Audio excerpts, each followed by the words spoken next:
Hari Om everyone. Welcome to the first class in English. But before I start off with today's lecture, let me tell you what is literature.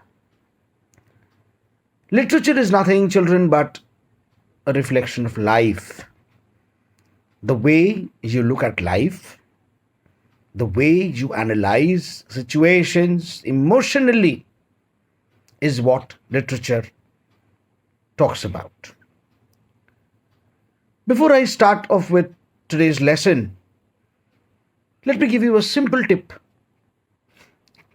Never use your brain to read literature. Rather, use your heart to read literature because it's nothing but a choice. Choice between the right and the not right. Between the correct and the not correct. Because it talks about man, it talks about nature, it talks about all the elementary forces that you come across, and more importantly, it's something that provides you with an insight to look at life more closely. So let's start off with today's lecture, a letter to God, which will definitely help you to understand the different layers of man.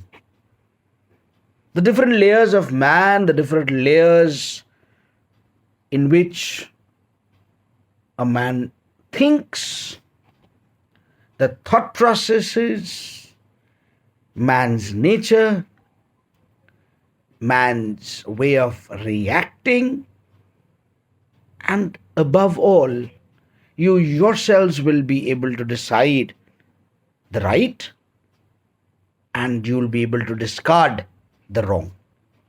Let's start.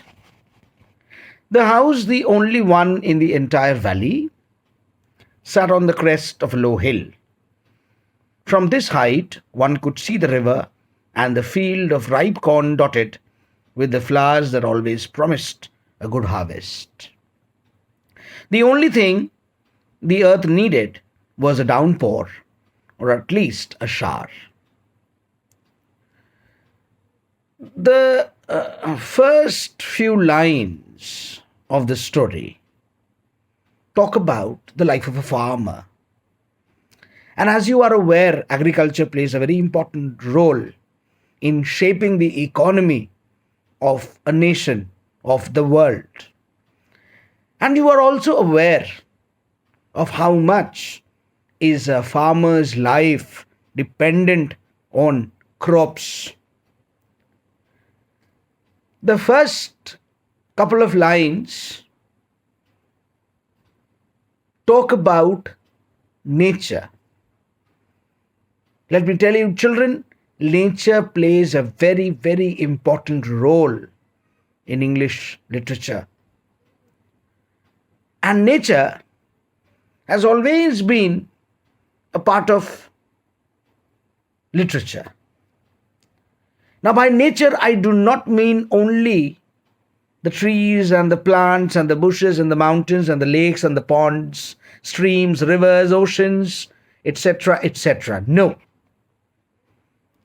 Nature also means you and I, and how we constitute or how we become elements to form a part of this huge power of nature.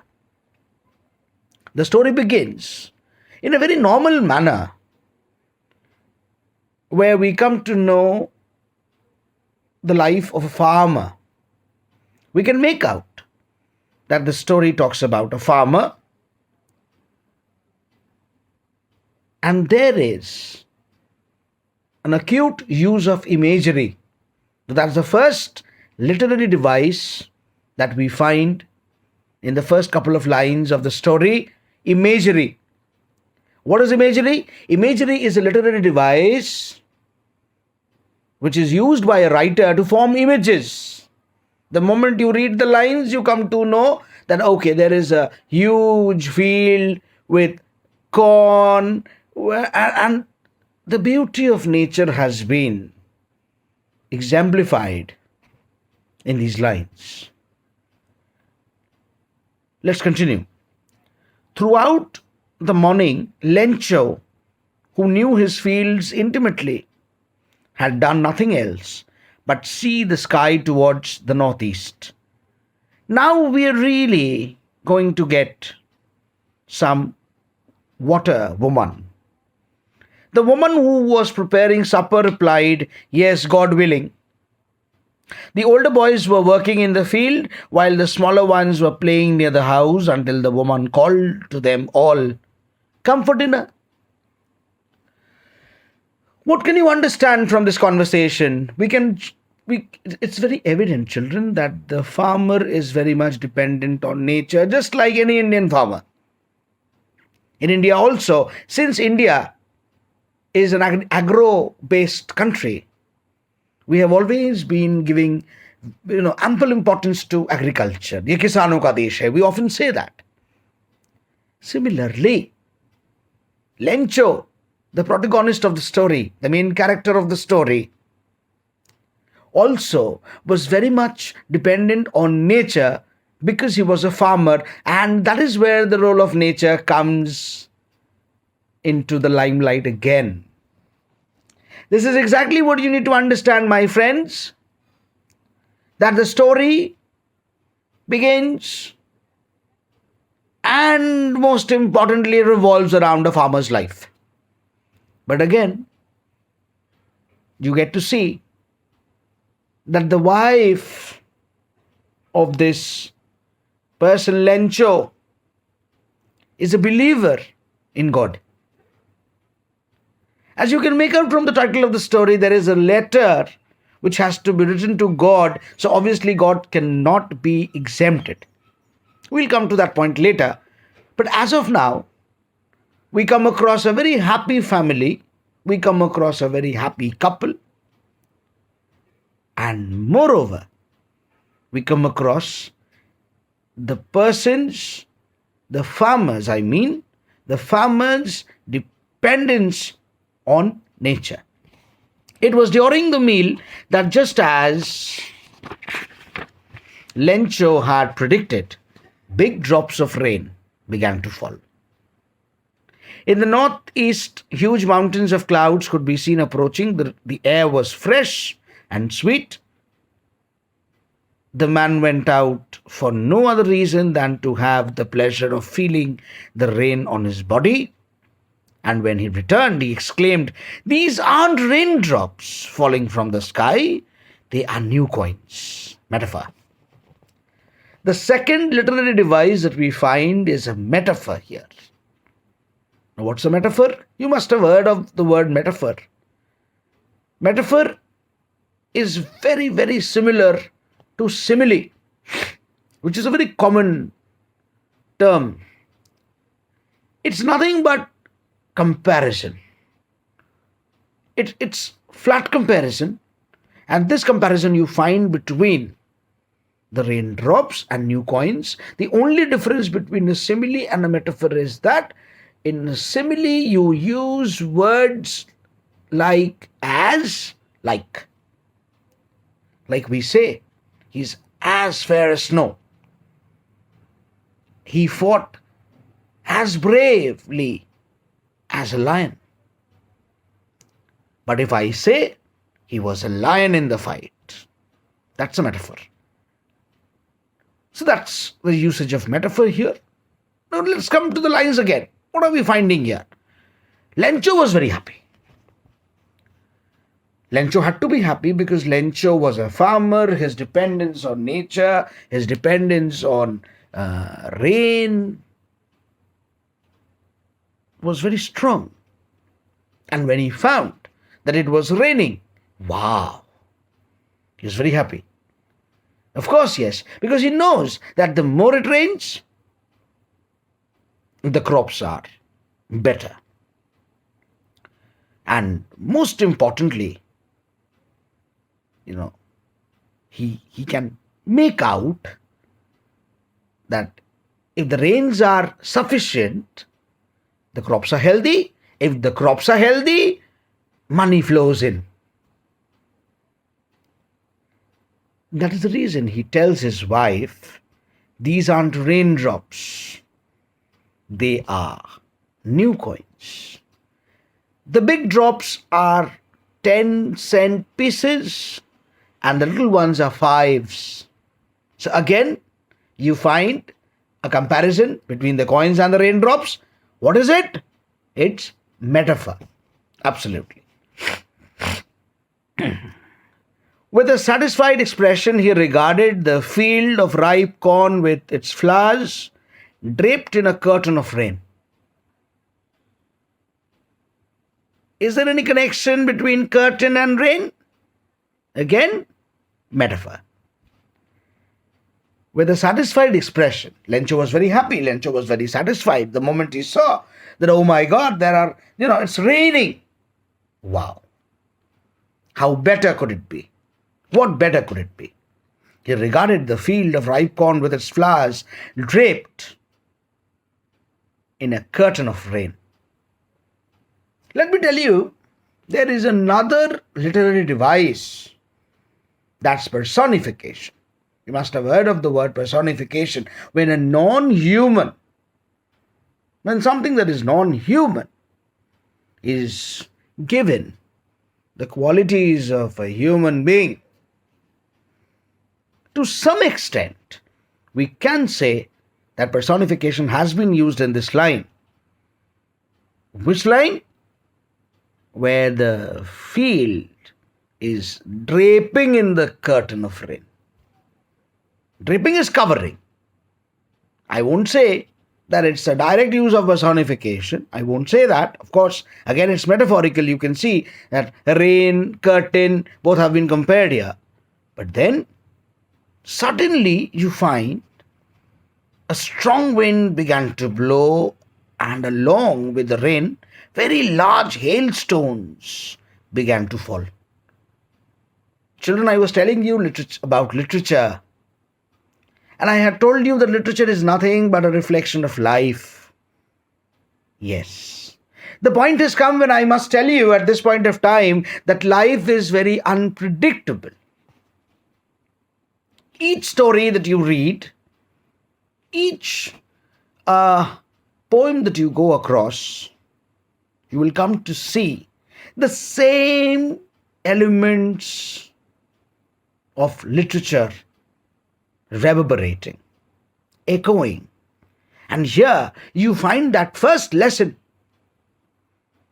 that life is never the same. Life is never the same. I mean, just a month ago, see how life was. People were all free. People were all enjoying themselves in the malls, market, schools, colleges. They were roaming freely on the roads. Look at life today. We are quarantined.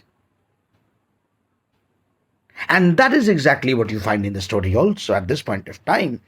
When it was raining, and Lencho was very happy. Lencho was visualizing, okay, now that it's raining sufficiently, I will be able to earn good amount of money. And suddenly, the situation changed. Let's see how.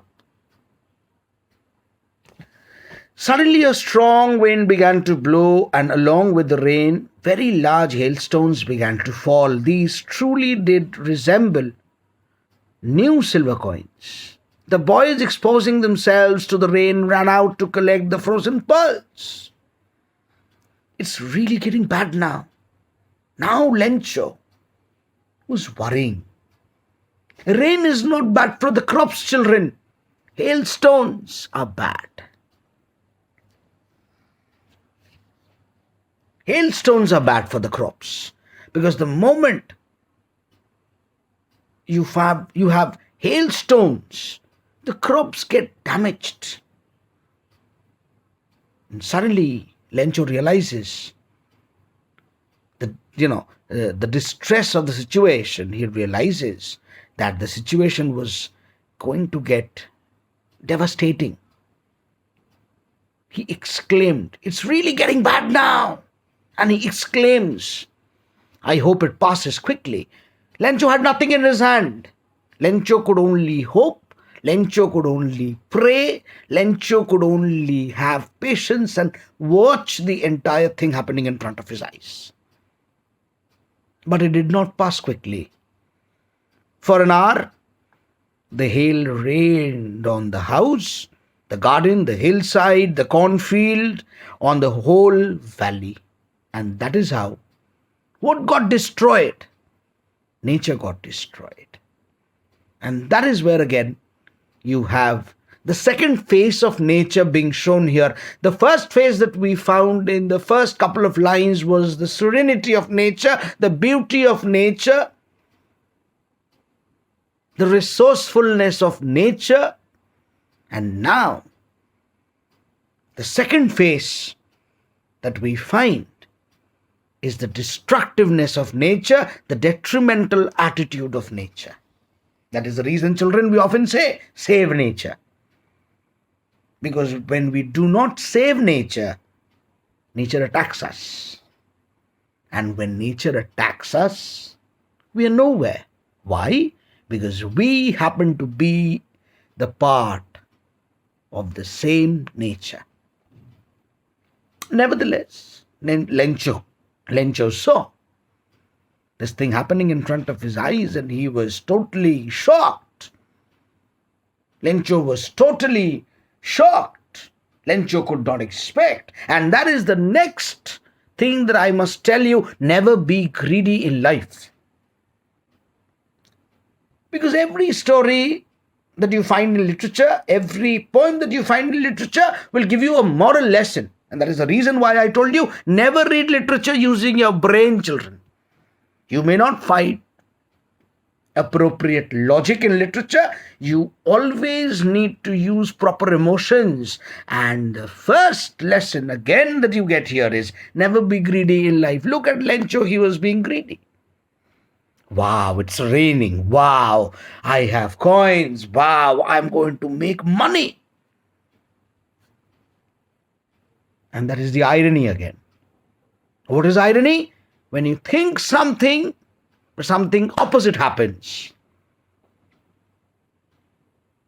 So, it's very much evident here.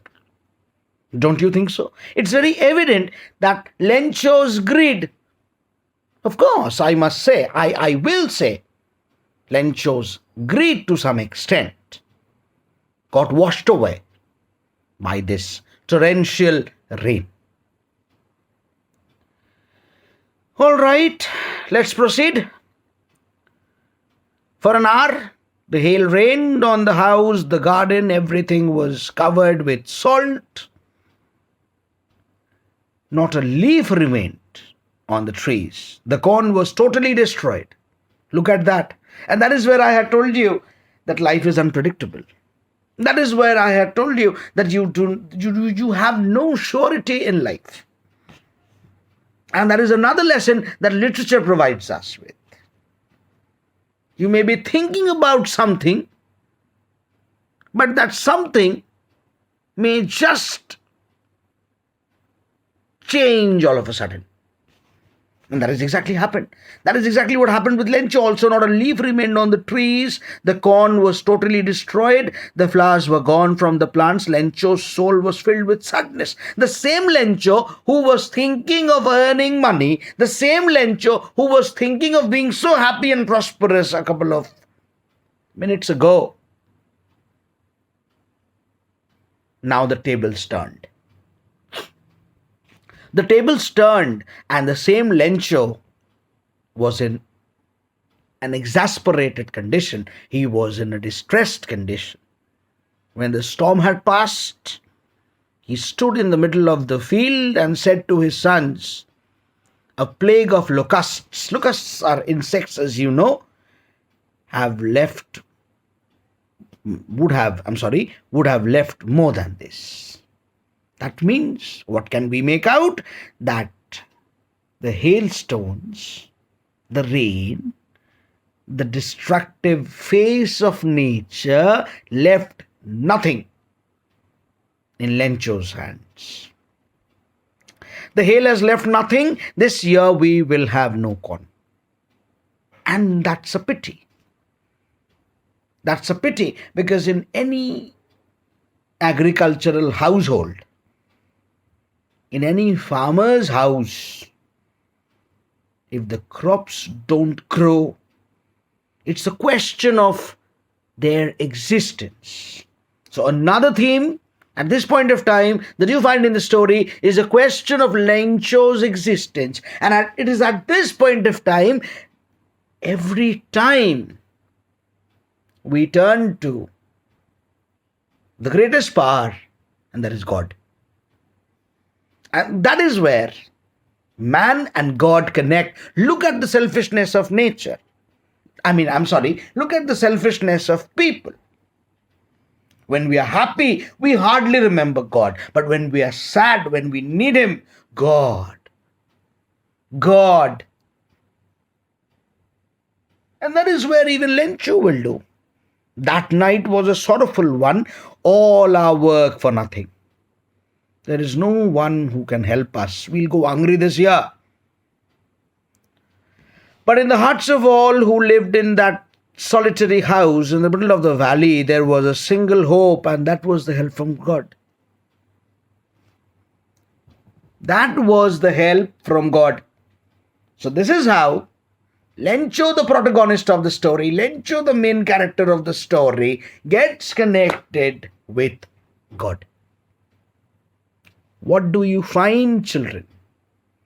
What element of human nature do you get to see here? Don't you see selfishness here?